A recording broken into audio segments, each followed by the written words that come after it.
L'évêque Wilson disait: ce qui me frappe le plus en lisant le journal d'Henry Martin, c'est son esprit de prière, le temps qu'il y donnait à sa ferveur à le faire.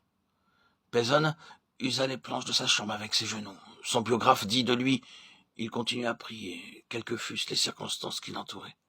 C'est un des traits les plus remarquables de sa vie. C'est un exemple pour ceux qui voudraient atteindre à sa hauteur. C'est à ses prières ardentes et persévérantes qu'il faut attribuer le succès presque ininterrompu de sa carrière si remarquable. Le marquis de Renty, à qui Christ était très précieux, donna à son domestique l'ordre de l'appeler au bout d'une demi-heure quand il était en prière. Mais cet homme vit son visage au moment où il ouvrit la porte de sa chambre, et ce visage était empreint d'une telle sainteté qu'il ne put le déranger. Ses lèvres bougeaient, mais il ne proférait aucun son.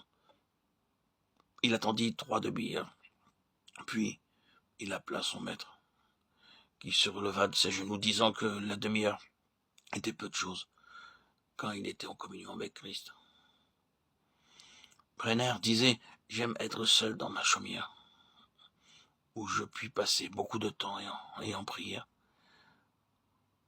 William Bonwell était réputé dans les annales méthodistes pour sa sainteté personnelle, pour ses succès dans la prédication et pour ses merveilleux exaucements de prière.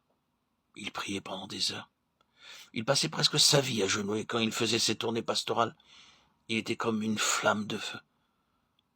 Ce feu s'allumait dans le temps qu'il passait à prier, souvent pendant 4 heures, et il ne cessait de prier dans la solitude. L'évêque Andrews passait 5 heures par jour à prier et à méditer. Sir Henry Havelock, le général anglais, le vainqueur de Lucknow, passait les 2 premières heures de la journée seul avec Dieu. Si le camp devait être levé à 6 heures, il se levait à 4 heures.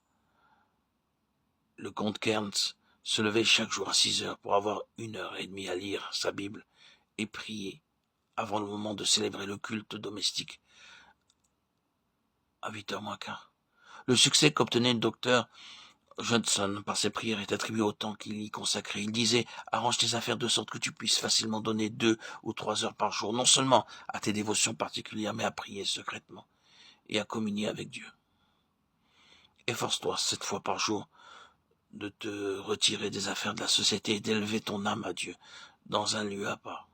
Commence ta journée en te levant peu après minuit, en donnant un peu de temps pendant le silence et l'obscurité de la nuit à cette œuvre sacrée. Que l'aube du jour se trouve pareillement occupée, ainsi qu'à l'heure de 9, 12, 3 et 6 heures. Encourage-toi pour la cause de Dieu. Fais tous les sacrifices en sa faveur. Réfléchis que le temps est court et que soit les affaires, soit la société ne te dérobent pas à ton Dieu. Impossible, disons-nous. Conseil fanatique. Le docteur Johnson gagna un empire à Christ et posa les fondements du royaume de Dieu sur un granit impérissable dans la province de Birmanie, aux Indes. Il réussit et fut l'un des hommes peu nombreux qui ont mis l'empreinte du Christ sur le monde. Des hommes mieux doués de génie et de savoir que lui n'ont pas réussi comme lui. Leur œuvre religieuse n'a été que comme des pas sur le sable. Mais l'œuvre de Johnson est gravée sur le roc.